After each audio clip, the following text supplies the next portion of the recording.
container as a result of exchange of energy with the surroundings. At the same time, some amount of tea escapes from the cup as vapor. This is because of exchange of matter with the surroundings. Hence, this is an example of an open thermodynamic system. A system which permits the exchange of energy but not the exchange of matter across the boundary with its surroundings is called a closed system. For example, if tea is kept in a closed steel teapot, it takes some time to cool down. This indicates that energy is exchanged with the surroundings. However, as vapor cannot escape from the container, no exchange of matter is possible. Hence, this stands as an example for a closed thermodynamic system. A system that can exchange neither energy nor matter with its surroundings is called an isolated system. For example, the tea kept in a thermos flask remains hot and the vapor also doesn't escape out. This is because neither matter nor energy can be exchanged with the surroundings. Hence, this is an example of an isolated thermodynamic system. Clear? System समझ में आ गए तीनों कौन कौन से होते हैं? Now we will move to some other thing on a different topic. अब हमें क्या पढ़ना है? Macroscopic properties of system. System के अंदर बहुत सारी properties हमें पढ़नी है, जिसमें से कुछ प्रॉपर्टीज डिफरेंट टाइप की होंगी, कुछ प्रॉपर्टीज डिफरेंट टाइप की होंगी. अब वो कौन कौन से डिफरेंट टाइप होंगे उसके लिए हम एक एग्जांपल ले लेते हैं. ये मेरे पास एक बॉक्स है, ठीक है.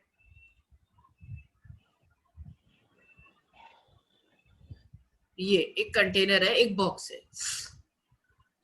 कुछ भी इसके अंदर मैंने सपोज कंटेनर है ये एक, और ये बंद है और इसके अंदर मैंने वाटर लेके रखा हुआ है, ठीक. अब मैं इस कंटेनर को या कुछ भी चीज है इसके अंदर, कोई भी मैटर है इसके अंदर, not only the water, anything I have taken. अब मैं इसे बीच से 2 पार्ट्स में डिवाइड कर देती हूँ, 2 इक्वल पार्ट्स में डिवाइड कर देती हूँ, ठीक है. पहले जब मैंने ये कंटेनर लिया था मैंने बोला था इसका मास है m और इसका टेम्परेचर है T. Now any you will tell me, if I will divide this box or this container into 2 parts, what will be the mass of this section? And half of the mass of the container when it was joined. Means if the mass was m, so now what will be the new mass? m by 2. Ma'am container का मास m/2. Container का नहीं, इसका मास है जो भी इसके अंदर सामान है. हाँ, m/2 हो गया. और इस वाले m/2. और इस पोर्शन का मैम t/2. मैम उसका भी m by 2 होगा. ये तो टेम्परेचर है ना, यानी हाँ जी मैम, मास m/2. पूरे कंटेनर का मास m था. कंटेनर को आपने 2 पार्ट्स में डिवाइड कर दिया तो इसका मास हो गया m/2 और इसका मास भी हो गया m/2. हाँ, m/2. और टेम्परेचर कितना हो गया? Ma'am yes. टेम्परेचर कितना हो गया इस पोर्शन का? मैम टेम्परेचर तो सेम ही रहेगा. मैम टेम्परेचर सेम ही रहेगा दोनों में. पक्का श्योर? मैम यस, सेम ही होना चाहिए. तो फिर इसी से डेफिनेशन निकाल लेते हैं. The properties which are dependent on mass that are called as extensive properties, and which are independent from mass that are called as intensive properties. 2 तरीके की प्रॉपर्टीज हमारे पास होती है. एक वो होती है जो मास पर डिपेंड करती है, लाइक कितना उसका वेट है उसके ऊपर डिपेंड करेंगी, उन्हें हम बोलेंगे एक्सटेंसिव प्रॉपर्टीज. और एक होती है जो इंडिपेंडेंट होती है मास से. आप इंडिपेंडेंट से आई वर्ड याद रखो. इंडिपेंडेंट जो होती है वो इंटेंसिव होती है और जो इंडिपेंडेंट नहीं होती है, जो डिपेंडेंट होती है, वो एक्सटेंसिव होती है. लाइक अगर हम वॉल्यूम की बात करें कि इसका वॉल्यूम कितना है, तो वॉल्यूम भी हाफ हो जाएगा, है ना. तो वॉल्यूम को क्या बोल सकते हैं हम कि volume is also extensive property, है ना. उसके अलावा और क्या बोल सकते हो आप? कौन कौन सी एक्सटेंसिव प्रॉपर्टीज हो सकती है? कौन सी प्रॉपर्टीज है जो मास पर डिपेंड करती है? मास तो है ही अपने आप में. वॉल्यूम मैंने बताया आपको. एरिया अगर आप किसी चीज का कैलकुलेट कर रहे हो, surface area, so that is also extensive property, वो भी डिपेंड करेगी. अगर आप किसी चीज को डिवाइड कर देते हो हाफ में तो उसका एरिया भी कम हो जाएगा, है ना? तो area is also depended on the amount. आप इसको एग्जैक्टली ये कह सकते हो, the value depends on amount of matter are called as extensive properties, and the values which are independent from the amount of matter are called as intensive properties. और क्या हो सकता है? इस चैप्टर में ही आप कुछ चीजें आगे पढ़ोगे जो बाद में आप सीखोगे उनका मतलब क्या है, बट अभी मैं आपको एग्जांपल में बता रही हूँ. इंथैल्पीज जो होती है, enthalpy word, that is also extensive property. उसके बाद आप गिब्स फ्री एनर्जी पढ़ोगे, that is also extensive property. आप इसमें इंटरनल एनर्जी पढ़ोगे, that is also extensive property. आप हीट कैपेसिटी पढ़ोगे, that is also extensive property. On the other hand, अगर हम इंटेंसिव की बात करें तो इंटेंसिव वैल्यूज आर इंडिपेंडेंट. तो हमारे पास टेम्परेचर हो सकता है, प्रेशर हो सकता है, हाँ, डेंसिटी हो सकती है. ये सब क्या है? ये इंडिपेंडेंट है, इनके ऊपर कोई फर्क नहीं पड़ता. विस्कोसिटी हो सकती है, विस्कोसिटी, सरफेस टेंशन, ये लिक्विड्स की प्रॉपर्टीज होती है जो प्रीवियस चैप्टर में हम पढ़ते अगर सिलेबस में होता तो, बट अभी आप एग्जाम्पल में इसको याद रख सकते हो. हीट कैपेसिटी मैंने आपको बोला एक्सटेंसिव प्रॉपर्टी है, बट अगर वहीं पर आप एक और टर्म पढ़ोगे इसी चैप्टर में जो आपके सिलेबस से तो कट गई है बट डेफिनेशन तो पढ़ोगे, specific heat capacity. Heat capacity is extensive, but जहां आप स्पेसिफिक हीट कैपेसिटी पढ़ोगे दैट विल बिकम इंटेंसिव. तो ये बहुत सारी चीजें हैं हमारे, मेरे स्क्रीन पर भी कुछ सामने लिखी हुई हैं. टेम्परेचर है, कंसंट्रेशन है जिसे हम मोलारिटी बोलते हैं, प्रेशर है, और स्पेसिफिक हीट कैपेसिटी है. ईएमएफ ऑफ सेल है जो हम रिडॉक्स में पढ़ेंगे कैसे निकालते हैं, EMF of cell. That these all properties are independent from the mass. इसे अमाउंट, इन्हें कोई फर्क नहीं पड़ता अमाउंट कम करोगे या ज्यादा करोगे, ये जो पहले से डिसाइडेड थे वही रहेंगे. तो इन्हें हम बोलते हैं इंटेंसिव प्रॉपर्टीज. ये आपको बहुत जरूरी याद रखना है, इसके ऊपर बहुत सारे 1 मार्क के क्वेश्चंस आते हैं, एमसीक्यूज आते हैं. आपको कुछ प्रॉपर्टीज दे दी होंगी, आपको आइडेंटिफाई करना होगा कि इंटेंसिव है या एक्सटेंसिव है. इवन जेई तक में इसके क्वेश्चंस आते हैं. ये चैप्टर आपका बहुत इंपॉर्टेंट है, not only for this exam, for JEE also. जो भी कॉम्पिटिशन है उन सब में भी इसके क्वेश्चन बहुत ज्यादा आते हैं थर्मोडायनेमिक्स के. तो आप ध्यान से समझ लो, फिर बाद में आपकी फिजिक्स मैम समझाएंगी तो और अच्छे से समझ में आ ही जाएगा. सर है अब तो, सॉरी. ठीक है, तो ये सारी प्रॉपर्टीज हमारी हैं. अच्छा, अब हम इसकी कुछ रूल्स की बात करते हैं कि इंटेंसिव प्रॉपर्टी और एक्सटेंसिव प्रॉपर्टी के ना कुछ रूल्स होते हैं. क्या रूल्स होते हैं? फर्स्ट रूल इसका क्या है, कहाँ गई मेरी स्लाइड, चलो इसी में बता देती हूँ. फर्स्ट रूल आपका क्या है इसमें कि अगर आपके पास कोई दो एक्सटेंसिव प्रॉपर्टीज हैं and you are calculating their ratio, like for example आपकी मोलारिटी है. मोलारिटी इज इक्वल टू क्या होता है? मास अपॉन वॉल्यूम, यही होता है ना molarity, sorry moles upon volume, Yes. है ना? मोल्स आपकी कैसी प्रॉपर्टी है? Volume in liter. मोल आपको क्या लगता है कैसी प्रॉपर्टी है, इंटेंसिव या extensive? Mole is dependent on amount और not? Yes. Mole is dependent on amount ना. मोल्स, अमाउंट कम होता है तो मोल ज्यादा हो जाते हैं, कम हो जाते हैं उसके अंदर. अमाउंट बढ़ जाता है किसी चीज का तो नंबर ऑफ मोल्स भी बढ़ जाते हैं. So mole is an extensive property. अगर मैं बात करूं वॉल्यूम की, वॉल्यूम एक्सटेंसिव है या इंटेंसिव है? डिपेंड करता है या नहीं करता अमाउंट के ऊपर वॉल्यूम? कंटेनर का वॉल्यूम कम होगा नहीं होगा जब आप हाफ करोगे उसे? तो Yes, ma'am. होगा ना. तो volume is also extensive. So what I am saying, molarity is equivalent to moles upon volume. Mole is extensive, volume is also extensive. The ratio of two extensive properties is always intensive. सीधी सी बात आपको याद रखनी है, जब आप दो extensive properties को divide कर रहे हो, उनका रेशियो निकाल रहे हो, तो जो वैल्यू आपके पास आती है दैट इज ऑलवेज इंटेंसिव. तो इसका मतलब क्या होता है कि डेंसिटी, मोलारिटी आपकी कैसी प्रॉपर्टी हो गई? Intensive. क्लियर? अच्छा, उसी तरीके से अगर मैं आपसे पूछूं डेंसिटी कैसी प्रॉपर्टी है, अब आपको नहीं पता डेंसिटी, तो डेंसिटी का फॉर्मूला क्या होता है? Density is equal to Mass upon volume. Mass upon volume. Mass is तो मास ही है, वो अपने आप ही पता चल रहा है, अमाउंट पे डिपेंड करेगा ही करेगा, तो एक्सटेंसिव प्रॉपर्टी है। वॉल्यूम अभी अभी हमने बोला एक्सटेंसिव प्रॉपर्टी है। दो एक्सटेंसिव प्रॉपर्टीज का रेशियो हमेशा क्या होगा? इंटेंसिव। तो डेंसिटी कैसी प्रॉपर्टी हुई? इंटेंसिव। तो ये रूल हमेशा आपको याद रखना है कि the ratio of two extensive properties is always intensive. Clear? Ma'am but density भी तो डिपेंड करती है ना कि उसका वेट कितना, मतलब कितना भारी है वो, कितना उसका वो अंदर का मैटर है। क्या कितना मैटर है? कभी भी डिपेंड नहीं करती डेंसिटी। डेंसिटी जो होती है वही रहती है। अगर आप उसका मास कम कर देंगे तो डेंसिटी कम थोड़ी हो जाएगी, क्योंकि वॉल्यूम बढ़ जाएगा।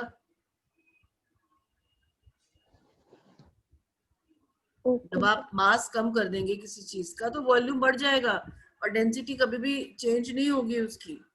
डेंसिटीज एंड इंटेंसिव प्रॉपर्टीज, यही तो देखो, यही चीजें यहाँ कंफ्यूजन होता है, तो कंफ्यूजन होने की गुंजाइश ही खत्म कर दी उन्होंने, क्योंकि उन्होंने सिंपल बोल दिया कि the ratio of two extensive properties is always intensive.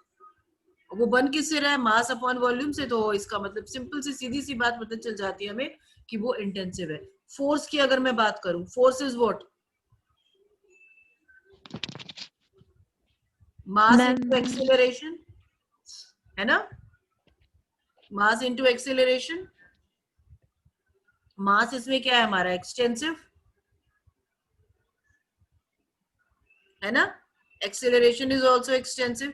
लेकिन यहाँ पर ये रूल अप्लाई नहीं होगा मल्टीप्लीकेशन में। ये रूल किस में अप्लाई हो रहा है? डिवाइड में, रेशियो निकालने में। फोर्स भी हमारा एक्सटेंसिव प्रॉपर्टी ही होती है। Forces also depend upon the amount. तो ये कुछ छोटी छोटी चीजें हैं जो आपको याद रखनी है। Mole fraction, mole fraction is what? Number of moles, जिसका आपको मोल फ्रैक्शन निकालना है upon total number of moles. Number of moles कैसी प्रॉपर्टी है? Extensive. And total number of moles भी कैसी प्रॉपर्टी होगी? एक्सटेंसिव। तो इसका मतलब मोल फ्रैक्शन कैसा होना चाहिए? इंटेंसिव, बिकॉज आप दोनों का रेशियो निकाल रहे हैं। अभी अभी हम बोला हमने, तो रूल के अकॉर्डिंग वो इंटेंसिव होना चाहिए। हमें ज्यादा सोचना ही नहीं है, हमें अपना दिमाग लगाना ही नहीं है। सिंपल सी बात है, दो उनका रेशियो निकल रहा है, छुट्टी, बात खत्म। ठीक। सेकेंड रूल क्या अप्लाई होता है कि if an intensive property is represented as per unit mass और पर यूनिट मोल और per unit volume, it will become an intensive property. कोई भी एक्सटेंसिव प्रॉपर्टी है, जैसे मैंने अभी आपको क्या बोला कि जो हीट होती है, हीट कैपेसिटी, वो क्या होती है हमारी? कैसी प्रॉपर्टी होती है हीट कैपेसिटी? Extensive property. ठीक है। लेकिन अगर हम हीट कैपेसिटी को क्या कर दें? स्पेसिफिक हीट कैपेसिटी कर दें। स्पेसिफिक हीट कैपेसिटी क्या होती है? हीट कैपेसिटी पर यूनिट मास। हीट कैपेसिटी तो जो है वो है ही, वो तो हम पढ़ेंगे क्या है।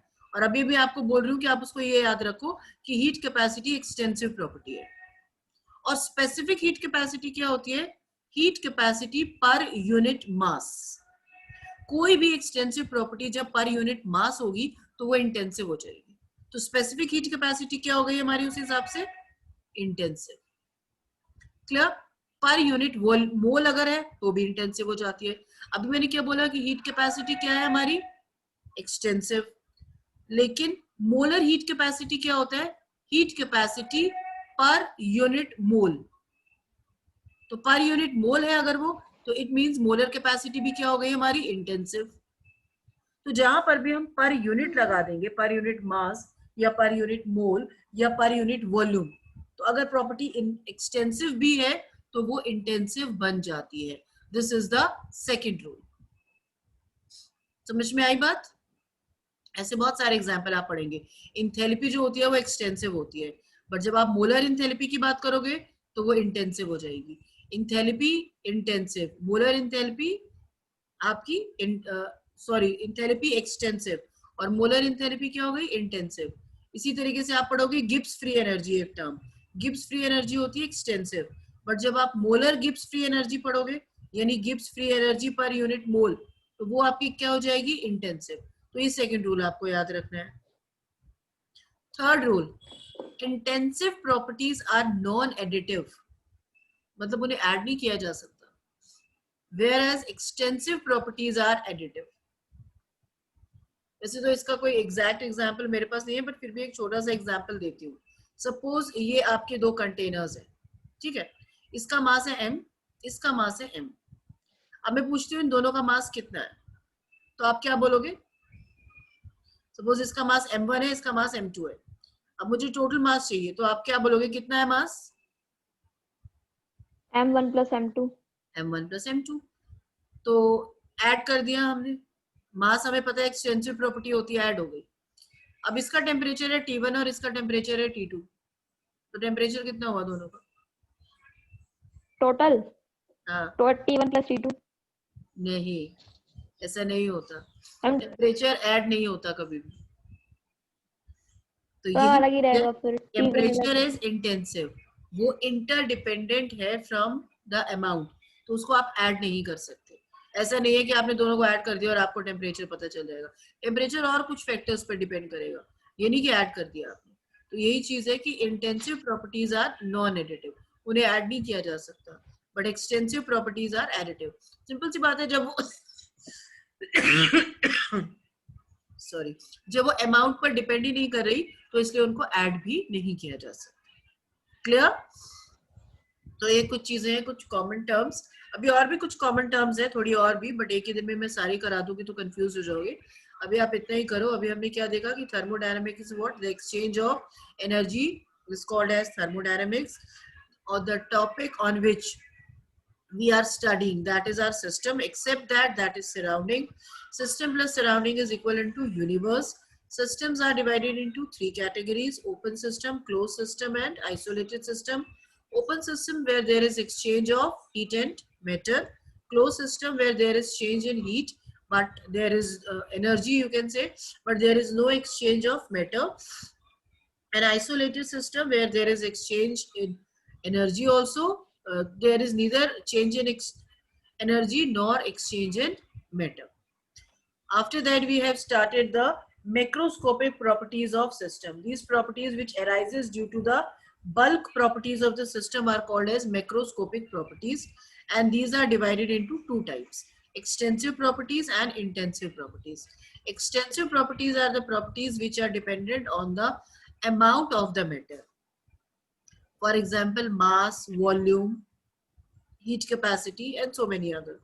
And intensive properties are the properties which are interdependent from the amount of matter. When we calculate the ratio of two extensive properties, the resultant property is always intensive. Intensive properties are non-additive, whereas extensive properties are additive. When we calculate per unit mass or per unit volume or per unit mole of any extensive property, the resultant property becomes intensive. So these are certain rules and these are certain systems. Clear? Ma'am वो वाला एक बार दोबारा repeat कर दीजिए.